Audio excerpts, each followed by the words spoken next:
हमारी पुलिस ने न केवल तमिलनाडु के अंदर उस दवा निर्माता को पकड़ा है, दबोचा है, ये बात वो बताती है, जिसके कारण से हमारी सरकार इन कामों के कारण जानी जाती है। दोषी कोई भी हो, हमारी सरकार उसको छोड़ेगी नहीं, जहाँ से मिलेगा वहाँ से पकड़ के लाएंगे, उसके खिलाफ कठोर कार्रवाई करेंगे। कोई भी अव्यवस्था या कोई व्यवस्था में कहीं कमी पाई जाएगी, हमारी सरकार इसी प्रकार से कठोर कार्रवाई करेगी।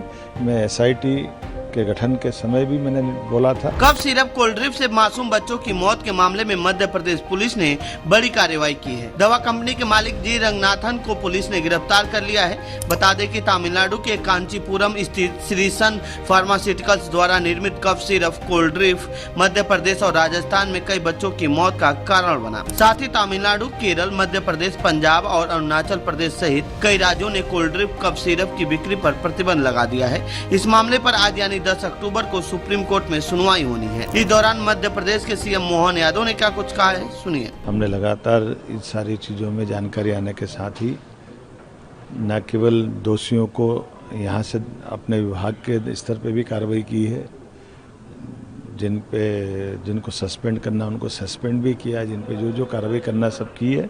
और मूलतः तमिलनाडु के अंदर जिस फैक्ट्री के निर्माण के कारण से कठिनाई हुई है, रंगनाथ था, उसको हमारी SIT पुलिस ने तमिलनाडु में जाके दबोचा, उसको पकड़ा भी। बड़ा शर्म की बात है, कांग्रेस उनके शासनकाल में 10,000 से ज़्यादा लोग यहाँ भोपाल में मारे गए थे और एंडरसन को भगाने का पाप कांग्रेस के सिर पे है।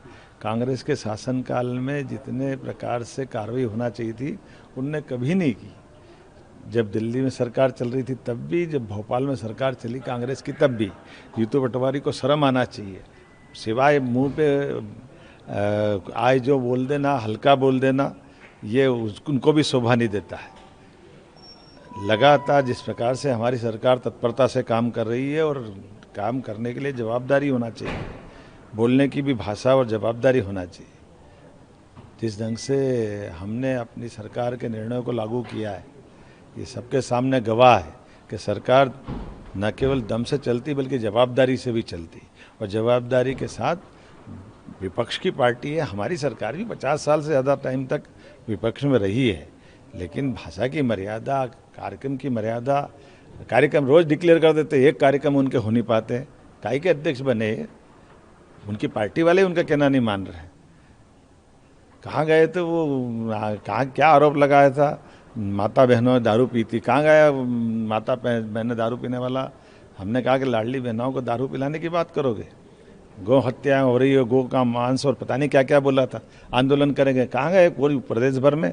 ये सारे काम उसी प्रकार से खाली मुंह से बोलना, अब उनकी बोलने से उनकी विश्वसनीयता भी फर्क पड़ रही है। मैं उम्मीद करता हूँ कि सही बोले, कम बोले, लेकिन बोल करके सकारात्मक बात आए तो ज़रूर करें।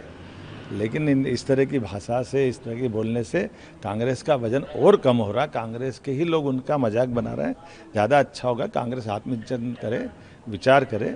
लेकिन हाँ, हम सरकार चला रहे हैं, सरकार के चलने में आने वाली सभी प्रकार की कठिनाइयों में जनता के साथ जो गलती करेगा उसके खिलाफ कार्रवाई करने में हमारी सरकार सक्षम है। और उम्मीद कर रहे हैं कि जिस प्रकार से हमारे अपने कामों के आधार पर सरकार की व्यवस्थाओं की एक साख बनती है, यशस्वी प्रधानमंत्री के नेतृत्व में लगातार हम उस काम की तरफ आगे बढ़ रहे हैं। इसलिए आज मैं फिर एक निवेश के नए गंतव्य की ओर मुंबई यात्रा पे जा रहा हूँ। हमारे राज्य के अंदर निवेश बढ़े, राज्य के अंदर सुव्यवस्था स्थापित हो, युवाओं को रोजगार मिले। हर एक वर्ग के लिए जीवन में जब रोजगार आता है तो गरीब, महिला, युवा, किसान सबके जीवन में बदलाव आता है। हम अपने राज्य के अंदर वित्तीय व्यवस्था को कांग्रेस देखे ना 2002-03 तक, क्यों लंबा समय कांग्रेस का गया और हमारी अर्थव्यवस्था चौपट हो गई। तो ये थी कफ सिरप से जुड़ी हमारी रिपोर्ट। आपको कैसी लगी ये रिपोर्ट कमेंट बॉक्स में बताएं। साथ ही इस पूरे मामले पर आप क्या कहना चाहते हैं कमेंट बॉक्स में लिखें। बाकी देश दुनिया की खबरों के लिए बने रहिए जनसत्ता के साथ। धन्यवाद।